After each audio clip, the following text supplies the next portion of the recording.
Fala, aspiras, tudo bem com vocês? Aqui é o Evandro Galeazzi, sejam bem-vindos a mais esse vídeo. E hoje a gente vai falar especificamente sobre a independência dos Estados Unidos, tá?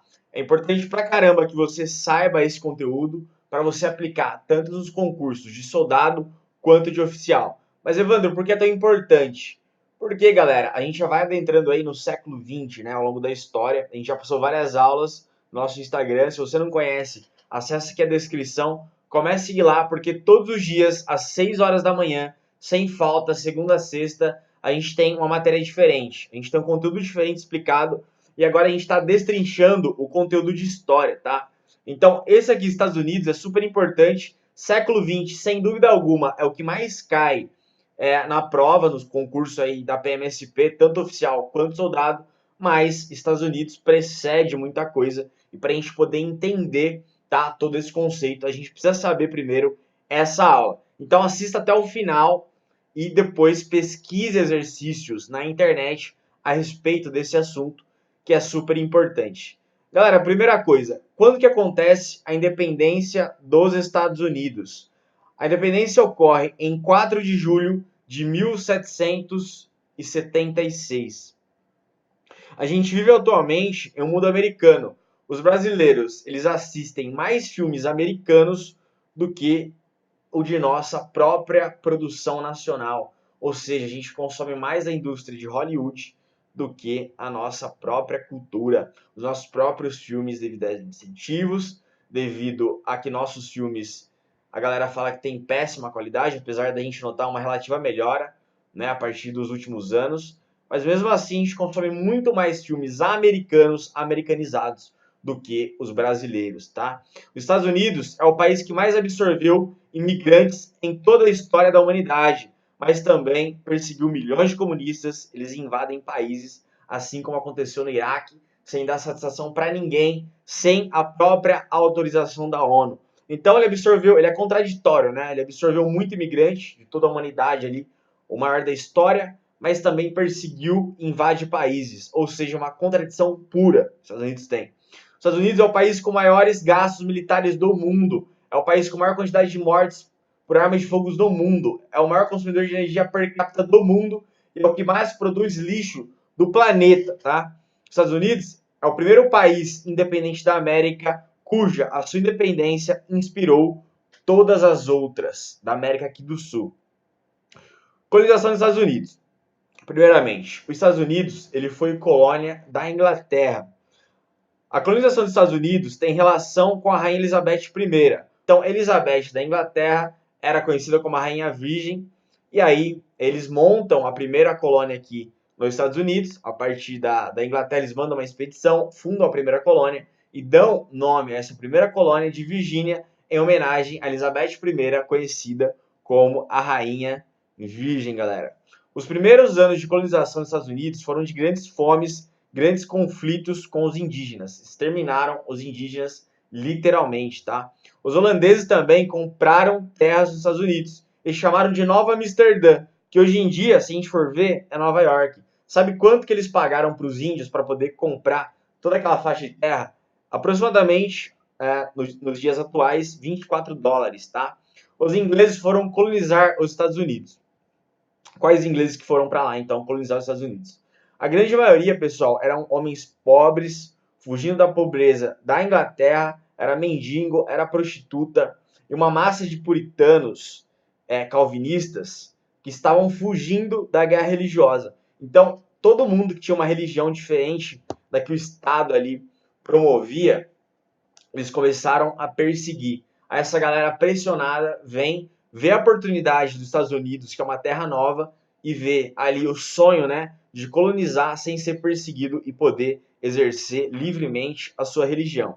Os puritanos que faziam parte da religião calvinista, os peregrinos vão também para os Estados Unidos, como eu falei, fugindo aí da guerra religiosa. Em 1620, na região de Massachusetts, eles chegam, né, a esses puritanos, esses peregrinos, e eles fazem um banquete com os indígenas, que até hoje a gente conhece como Dia da Ação de Graças. Quando eles chegam ali, esses peregrinos, eles veem os indígenas, de exterminá-los, eles fazem um dia, uma comemoração, que até hoje a gente conhece como Dia da Ação de Graças. A gente tem também a fusão da cultura, eles fundem a sua cultura nessa região, e Harvard é fundada em 1636. E a ética puritana desses povos que fugiam dessas guerras religiosas é bastante rígida, porque eles pregam ali maior segurança em relação à capital, não fica gastando dinheiro exacerbado, uma cultura realmente de educação, e é por isso que eles fazem tanta revolução, e os Estados Unidos atualmente é hoje desse tamanho, o maior país do mundo em relação a poderio financeiro, a poderio bélico, é um dos maiores também, tá? Uma coisa que a gente tem que notar e que é importantíssimo ressaltar é que na colonização dos Estados Unidos, os índios são exterminados. Diferente dos índios do Peru, do México, etc., que foram incorporados à sua população, nos Estados Unidos é diferente. Os índios, eles são completamente exterminados, tá? É por isso que a gente não vê na população americana tantos traços atualmente indígenas, porque os índios ali não teve muita chance de poder perpetuar a sua etnia e etc. com os americanos, porque eles foram massacrados, tá, nessa época. E tem uma história também interessante nesse momento aí da história, que uma índia se apaixona por um soldado inglês. A história de Pocahontas, e ela tinha cerca de 10, 11 anos, e ela é apresentada lá na Inglaterra para o rei Stuart, né? Aí como a paixão do soldado inglês, e ela também é apaixonada por ele, e eles têm um romance, tá? E começa uma certa diferença também nesse período entre as colônias do norte, puritanos, e as colônias do sul. Os Estados Unidos é dividido em 13 colônias. No norte, a gente tinha pequenas propriedades, tá? E a produção das pequenas propriedades era direcionada para as próprias famílias que viviam ali. E já no sul a gente tem uma diferença, tá? Mas primeiro a gente vai falar do norte. No total, como eu disse anteriormente, Estados Unidos tem 13 colônias. E no norte a gente também tinha, diferente do sul, chamado Comércio Triangular do Norte. O que eles faziam? Eles pegavam rum e especiarias ali do norte, levavam para a África, trocavam essas especiarias por escravos, pegavam esses escravos, traziam para o Caribe, trocavam esses escravos por açúcar e levava esse açúcar para os Estados Unidos. Por quê? Porque o açúcar nessa época era super valorizado, porque eles tomavam muito chá, muito café e o preço era lá em cima, e para eles era um mercado extremamente lucrativo. Já no sul, galera, a gente tem um clima mais tropical, tá? Mais puxado aqui para o Brasil mesmo. A gente tem grandes latifúndios, ou seja, grandes propriedades de terras, e também tinha muito escravo. E lá no sul dos Estados Unidos, até hoje, ele é muito mais racista do que o norte, porque ele não queria abolir a escravidão, que a gente tem depois na Guerra de Secessão, né? Que é mais para frente, não vou falar aqui hoje, mas a gente tem uma guerra entre o norte e o sul, uma guerra civil nos Estados Unidos, que uma parte quer abolir a escravidão e outra não, tá? O norte quer abolir, o sul não. Que a gente tem como figura principal aí, entre as figuras, né? Abraham Lincoln, beleza? Mas isso é uma outra história, vamos focar aqui. E aí, galera, depois de toda essa explicação, quando a Inglaterra ela passa pela Revolução Industrial em 1764, ela estabelece a Lei do Açúcar, ou seja, o imposto sobre o açúcar era exorbitante. Por quê? Para mais. Então ela começa a cobrar impostos pesados nos Estados Unidos. A gente tem a Lei da Hospedagem. O que é isso? Um americano era obrigado a dar estada para um inglês caso ele precisasse. Ou seja, tinha que abrir a porta da casa do cara, o cara entrar na sua casa e você era obrigado a ceder esse acesso, com punição aí até de ser morto, tá? Pelos ingleses. Então você tinha que abrir sua casa, dar comida, dar hospedagem. E aí os Estados Unidos começam a ficar o quê? Furiosos. A gente tem também, em 1773, a Lei do Chá, onde os impostos para esse produto são caríssimos. O chá também é taxado. E aí a população começa ainda mais a ficar revoltada. O que eles fazem? Eles fazem uma festa do chá de Boston. Eles fazem uma festa do chá de Boston. O que é isso? Eles se vestem, os americanos se vestem de índios e começam a tirar chá no mar, como se o mar ele fosse uma grande xícara, como revolta aí aos altos impostos estabelecidos pela Inglaterra.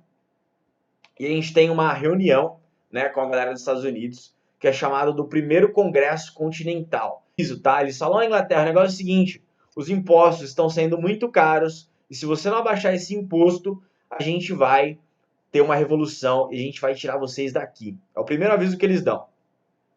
E aí nos grandes pensadores, tá? Benjamin Franklin, Thomas Jefferson, etc. Para pedir somente abaixo os impostos, Inglaterra, a gente está te avisando. E aí nessa época também a gente tem uma grande figura chamada de Thomas Paine. Ele escreve um livro, ele é pai e fundador dos Estados Unidos, tá? Ele é o primeiro a usar esse termo nos Estados Unidos da América. E ele escreve um livro interessantíssimo chamado O Senso Comum, que ele critica a monarquia inglesa. Ele disse que perdoar a Inglaterra era o mesmo que perdoar aquele que estuprou a sua esposa. Era imperdoável aqueles atos que a Inglaterra estava praticando contra os Estados Unidos. Após isso, eles não entendem nada, eles não querem saber, continuam aumentando os impostos e é a pior cagada que a Inglaterra faz. Porque tem outra reunião chamada Segundo Congresso Continental, em 4 de julho de 1776, onde os grandes pensadores Thomas Jefferson, George Washington, que é o primeiro presidente dos Estados Unidos, George Washington, o primeiro presidente, estabelece, né, que todo americano ele deve ter uma arma, é por isso que a gente tem a cultura americana armada atualmente, tá? Uma coisa histórica já. É a derrota dos ingleses. Os americanos vencem a guerra contra a Inglaterra e é o primeiro país a se tornar, né, da história, uma república e uma democracia. Os Estados Unidos é o primeiro país da história federalista, beleza? E galera, tudo que vocês precisam saber sobre a independência dos Estados Unidos está explicitado aqui, está claro, tá? Essa aula é completa. Se vocês pegarem ela e começarem a destrinchar, sem dúvidas, dá para fazer uma prova excelente. Se cair qualquer termo sobre isso, não dá para aprofundar muito aqui, porque não é necessário. E segundo, que a gente não quer ser professor de história, a gente quer saber os conteúdos específicos para poder gabaritar, para poder passar. E é isso que vocês precisam saber sobre a independência dos Estados Unidos, beleza? Espero de coração tê-los ajudado. E a frase de hoje é: posso ainda não ter chegado onde quero, mas sem dúvidas estou mais perto do que ontem. Galera, valeu, tamo junto e até a próxima aula. É nóis!